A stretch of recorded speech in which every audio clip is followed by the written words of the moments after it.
Well, the Astros were swept out of home and onto the road. Their playoff hopes are in peril.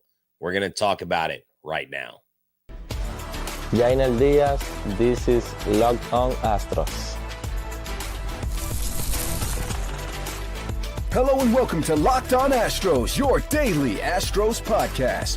Here are your hosts, Eric the Man Huysman and Brett H-Town Wheelhouse Chancey. We are Locked On Houston Astros. We hope that you join us for a daily Locked On Astros podcast. My name is Eric Huysman. He is Brett Chancey, and we are the Locked On Astros podcast. We hope that you make us your first listen, whether it's on Apple, Odyssey, Spotify, wherever you listen to podcasts.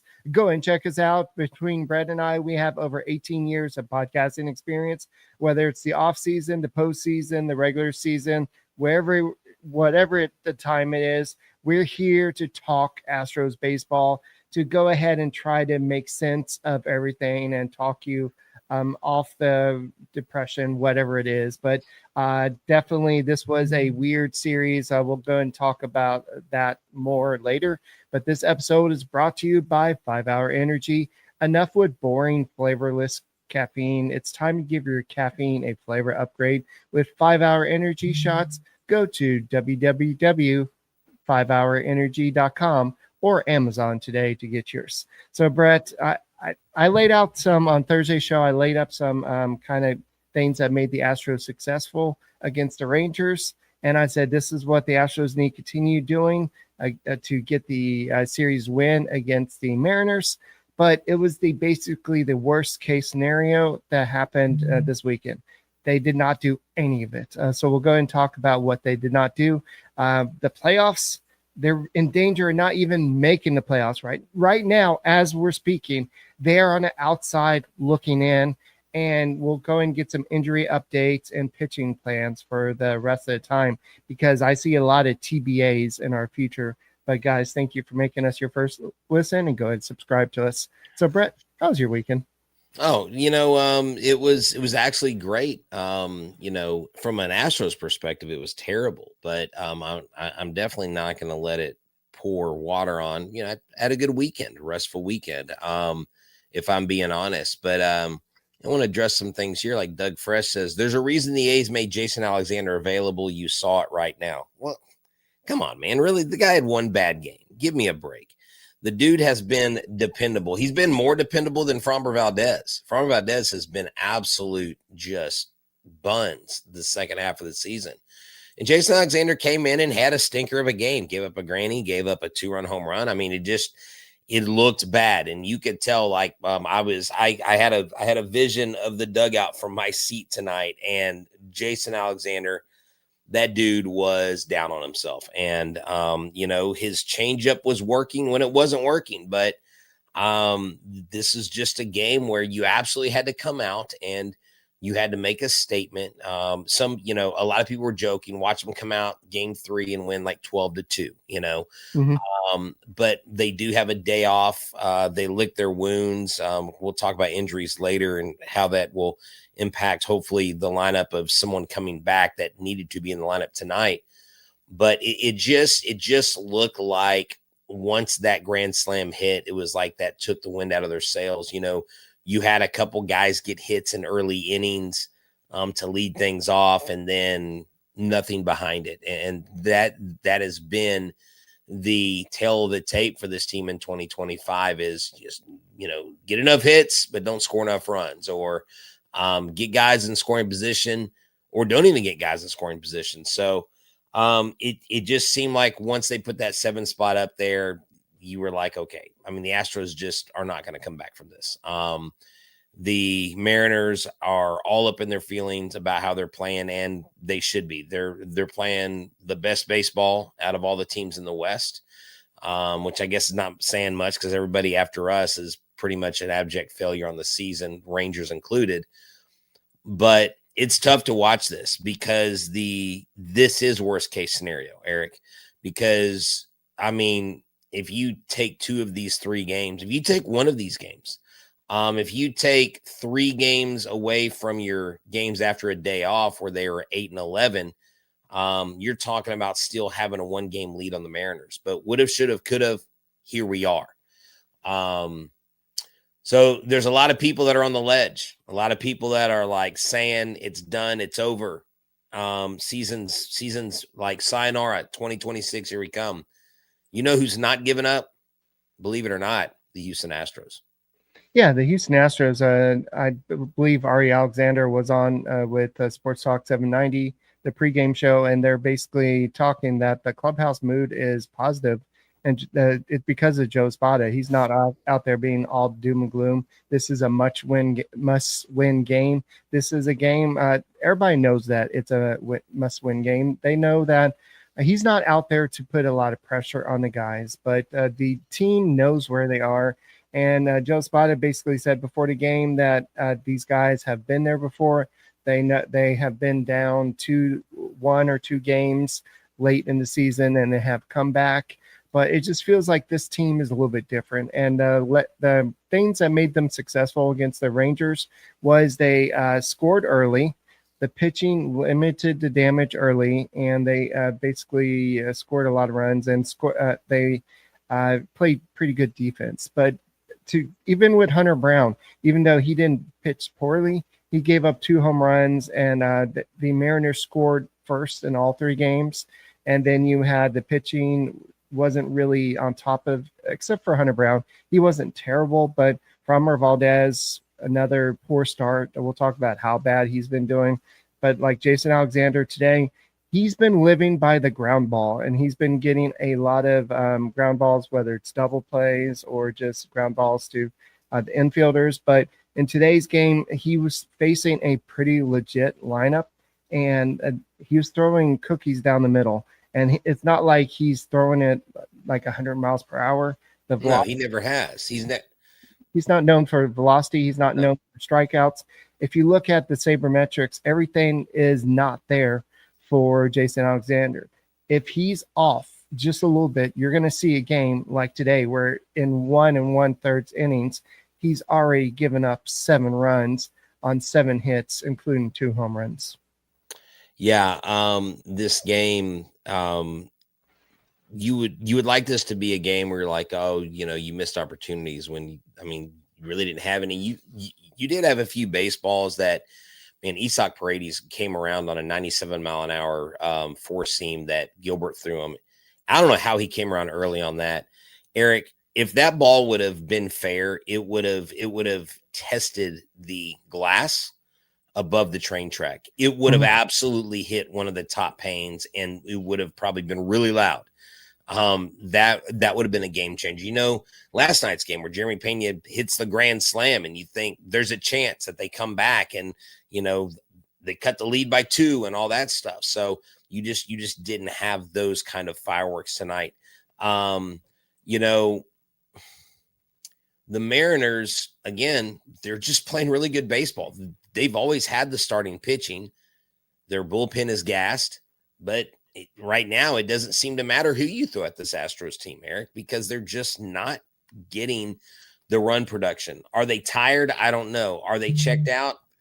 I really doubt that they're checked out. Now, there didn't seem to be a ton of energy in the building from the Astros themselves, but they do have pride in their game.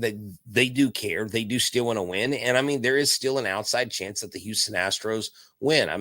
The Mariners can stumble on themselves.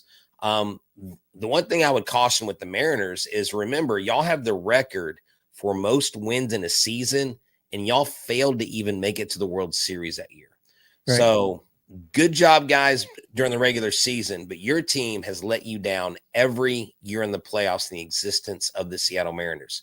So don't count your chickens before they hatch, because nothing's a guarantee. And we've seen it in the playoffs. The Astros were a shoe-in to win 19. They were a shoe-in to win 21, and they didn't. So take it easy. Yeah. I know the Mariners fans are in their fields. You know what? We appreciate them being here, because the more of them that are here, the more, it's good for us. Our algorithm goes up, and welcome to Texas, to all the Seattle fans. Hope you stay around even to next year. Well, I know that a lot of people thought the Astros were a shoe-in for the playoffs this year, but right now it doesn't seem as likely. We'll go and talk about what the Astros have done since they had a 4-game lead over the Mariners on September 3rd. but it's not been great. So guys, thank you for making Locked On Astros podcast your first listen every day. All right, everybody, I want to tell you about Zippix today. Get your fix with Zippix toothpicks. Save 10%, and you can get a little vial like this. I've got my B12 Zippix toothpicks. I'm not going to have one tonight because it'll keep me up. It is a great boost of energy, but there's also another reason why Zippix exists. It provides you a discreet way to satisfy your cravings for hand-to-mouth habit without vaping or smoking, and if you have that nicotine issue, then you need to get Zippix. It can be a helpful tool to help you work to reduce your dependence on that. Available in 6 great flavors, 2 milligrams and 3 milligram nicotine options. If you need energy without the crash like I have right here, their caffeine toothpicks are a game changer. I use them. I love them. They are great. Go to zippixtoothpicks.com. Use the code Locked On for 10% off your first order. Must be 21 or older to order. Warning, nicotine is an addictive chemical. That's zippixtoothpicks.com. Promo code Locked On. Zip more, smoke less with Zippix toothpicks. Hey guys, caffeine just got a upgrade. 5-hour energy shots delivers tasty caffeine in 17 bold flavors. Each 2-ounce shot packs the caffeine of premium 12-ounce cups of coffee plus B vitamins and nutrients with 0 sugar and 0 crashes. That's what I love most about them. Whether it's working at the refinery, go and play Top Golf with Brett or my family, or just going to golf course in general. But it's just awesome. Whether it's grape, cherry, whatever flavor you like, just go and reach for 5-hour energy. Enough with boring, flavorless caffeine. It's time to get your caffeine a flavor upgrade with 5-hour energy shots. Get the flavors you love or be bold and try something new in store and online with www.5hourenergy.com or Amazon today.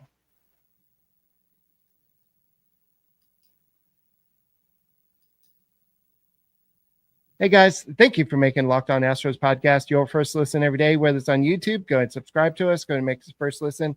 Apple, Odyssey, Spotify, wherever you listen to podcasts, go and check us out. So I know that we're all stressed out because the Astros dropped this critical series against the Mariners. Before we talk about the record, I just want to alarm you that if you are driving, you might want to pull over. You might want to sit down. But the Astros not only are 3 games behind the Mariners right now for AL West, but they lost that tiebreaker. That essentially puts them 4 games behind the Mariners if there is a tie at the end of the season for AL West. So there's only 6 games left. I know the Astros, the remaining games are a lot easier for the Astros, but who knows what to expect for the rest of the season. You go to Sacramento, you play the A's, who have played the Astros tough over the year, but they're not the same team. They probably have the rookie of the year over there. But then you're going to go ahead and finish the season in Anaheim. Everybody wants to be the spoiler. Everybody hates the Astros. So don't you think the Angels are going to be gearing up to go ahead and keep the Astros out of the playoffs? I honestly don't. I don't really. I mean, I don't. Yes. I don't. Because that's the only purpose of their life right now, Brett, to be a spoiler. But I don't think they're going, we're going to keep them. I don't know. I honestly don't think that most major league players do that. I mean, you have some major league players like Tim Anderson who are basically crybabies in public and say things like they wish the Astros would be hit in the head, every one of them, after the scandal came out. I mean, yeah, you do have players like Joe Kelly that are basically grown babies. And yeah, but Mike Trout just hit his 400th home run. Joe Adele, they could care less about that. I think they just want to win games. They're not be like, we're going to win game and keep them out. I don't know. Maybe they are. I would be really shocked if they were into that. We are playing the Rockies next, and then right? No. Oh no, the Rockies are Seattle. Look, I mean, are the Rockies going to be like, we're gonna damage the Mariners' position in the playoffs? I understand. Yeah, I mean, I guess they're going to play spoiler. I just don't know that there's this big vendetta. I don't think from what the fans want the players to be all tangled up in this whole thing against the Astros. I don't think that's still there, if I'm being honest. It doesn't have to be about the scandal, but just to keep another team in. That's their whole purpose. That's their World Series, so to speak. That's their chance to say, hey, this is our playoff series. And I'm not going to mock anybody because the Astros may not even make it to the playoffs right now. And Brett, it's been bad. And let's go back to when the Astros had a 4-game lead on September 3rd. The Astros have gone 7-9 during that time. Yeah. In that same time, the Mariners have gone 14-2. The Mariners have played better baseball. Plain and simple, the Mariners have earned the spot where they're at. The Astros have played piss poor baseball. The Astros have earned the place where they're at too. Yeah, they've earned the. And can you imagine if we didn't have the most injured baseball team in all of baseball history? Can you imagine if you just take, again, 2 or 3 of those losses on off days and turn those into wins? What's interesting, and the elephant in the room, is they are 3 games ahead of us, and they have played better than us. And I know I'm going off what if, what about is and what about this, what about that? But you take a team that's as oft injured as the Astros. You have their biggest, the most feared left-handed hitter in pretty much all of baseball out pretty much all season long. You have Jeremy Pena, who dealt with a significant injury. You lose Tucker. You lose Bregman. I'm just saying, you have a year where you have all this adversity, and the Mariners are only 3 games in front of you. So despite what they've gone through, they're still in this position with 6 games left. They can make it. Is it incredibly hard right now? Yes. Right. Am I super hopeful? Am I the always positive, always Astros guy? I'm about as least hopeful as I've been in a long time that this team will make the playoffs. But here's the real question. Is there a silver lining in not making the playoffs?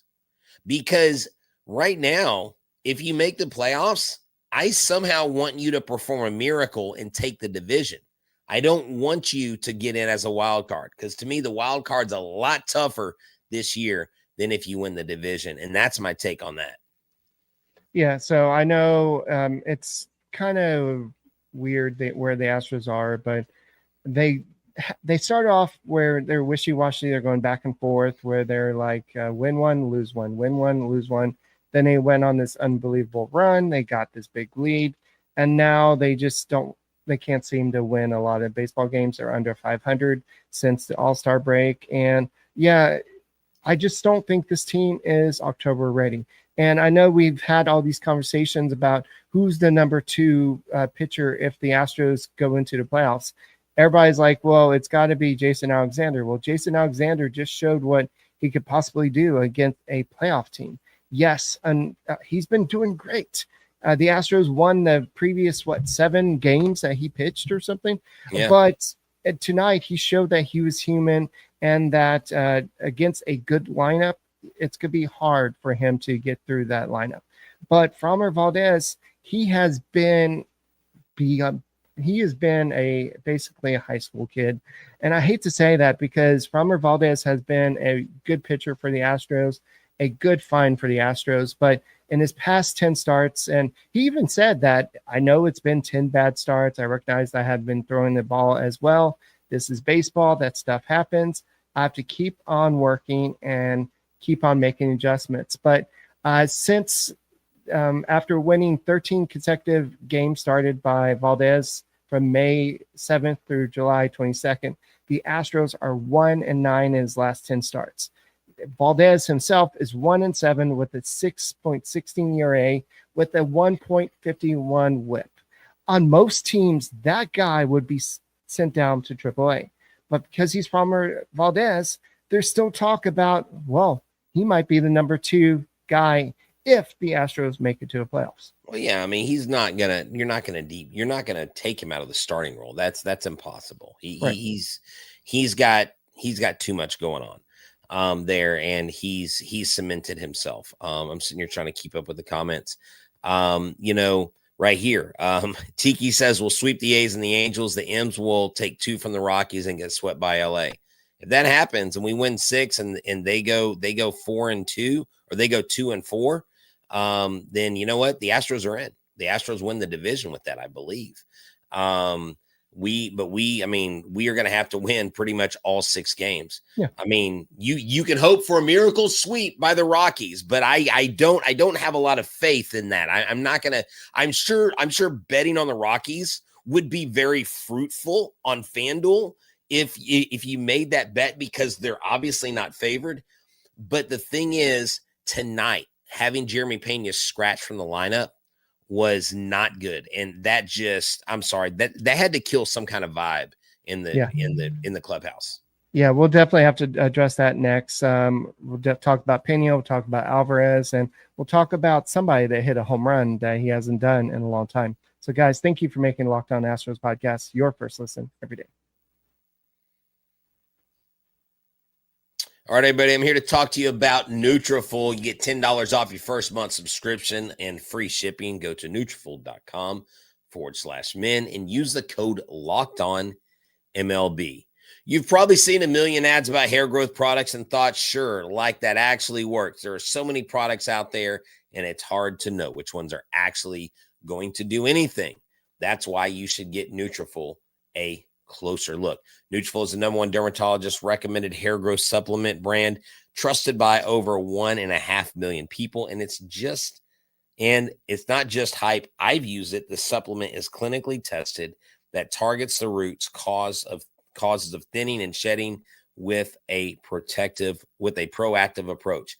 Trust me, this really works. I mean, it's not like the Seattle Mariners winning all these games and then not making the World Series. I mean, this thing really works. So you see thicker, stronger hair with less shedding in just 3 to 6 months with Nutrafol. For a limited time, Nutrafol is offering Locked On MLB listeners $10 off your first month subscription and free shipping when you go to Nutrafol.com and enter the promo code Locked On MLB. That's Nutrafol.com, promo code Locked On MLB.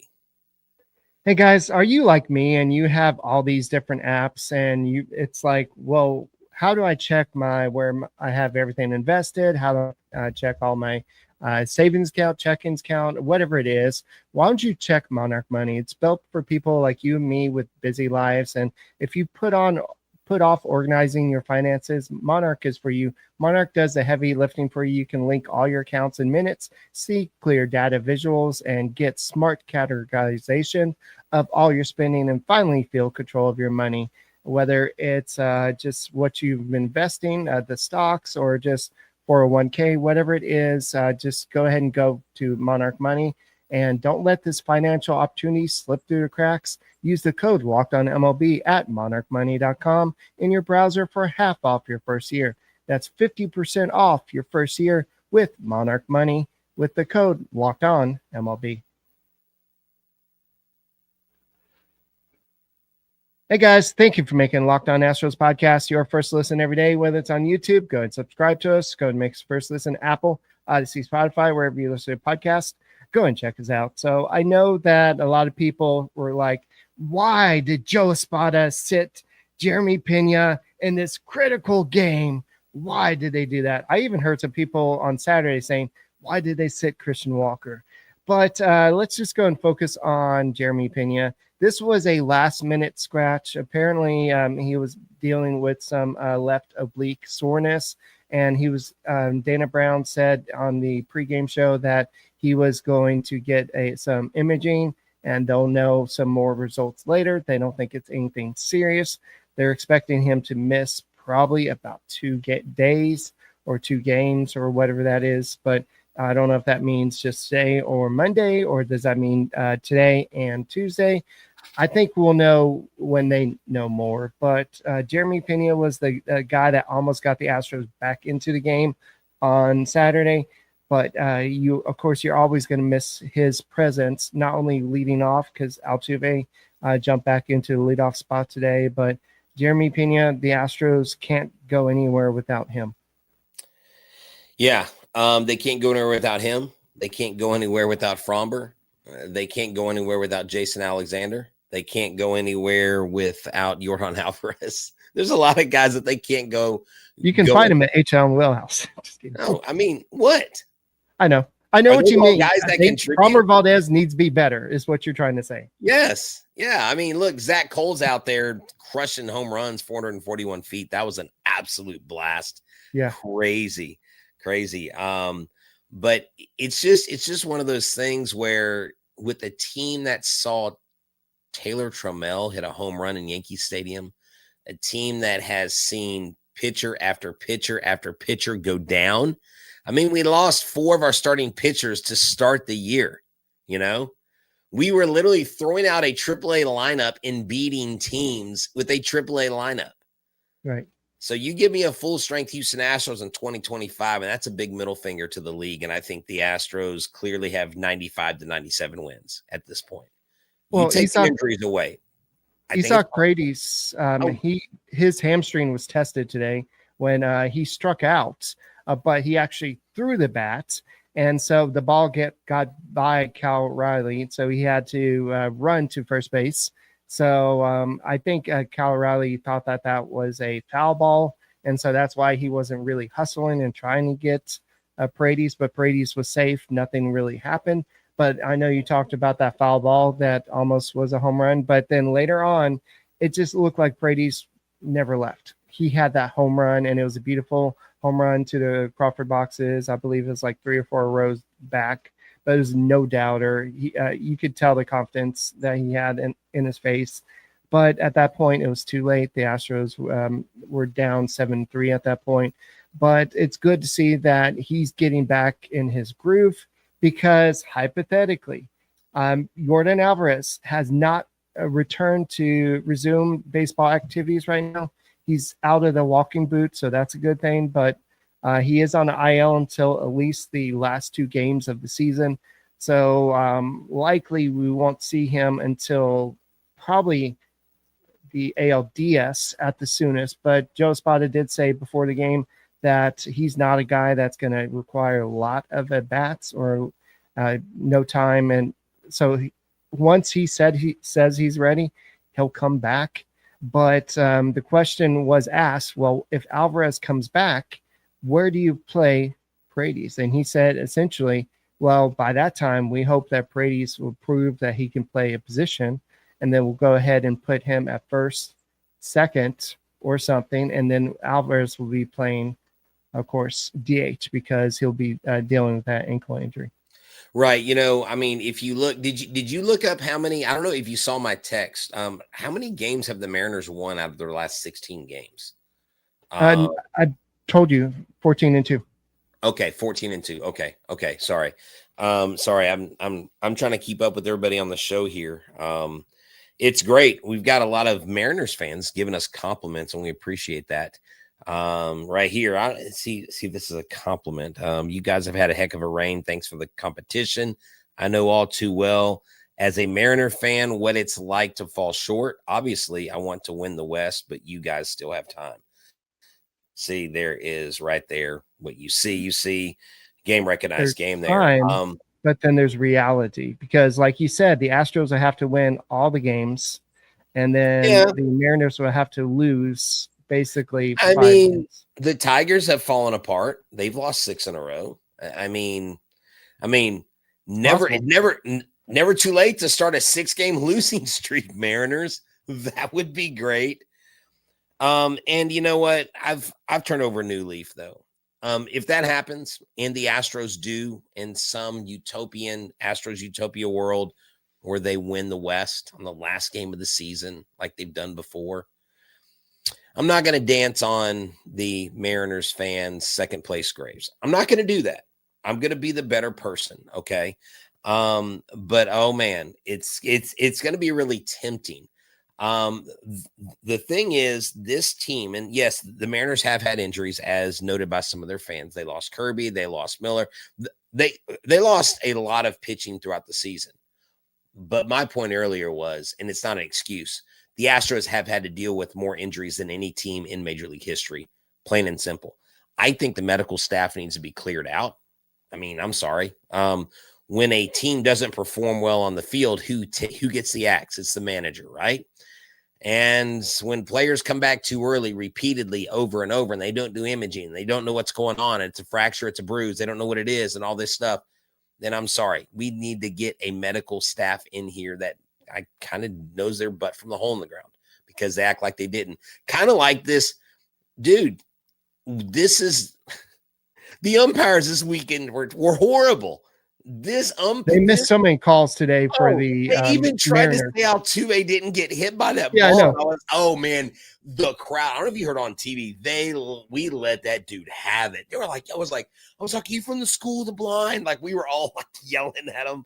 It was brutal. I was like, that guy probably needs protection tonight, because he was, man, it was just really, really bad. But here's the thing. You can't make excuses. You can't blame refs, or I'm sorry, umpires. You can't blame injuries. Why?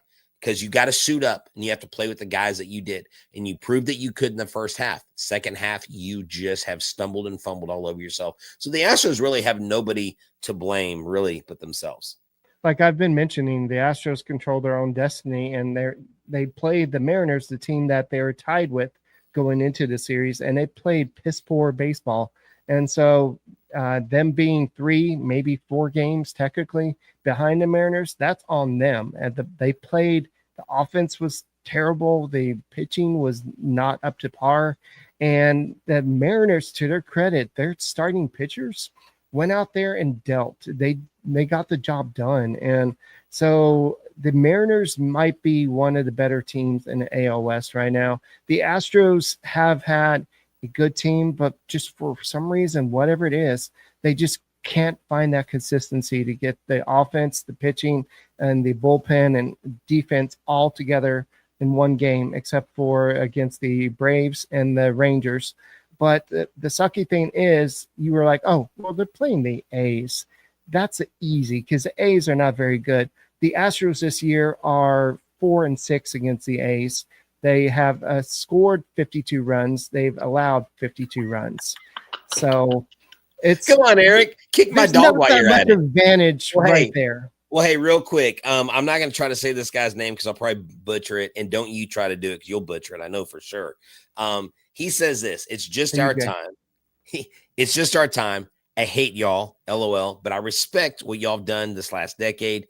Y'all kept the West looking good. Salute." So there you go.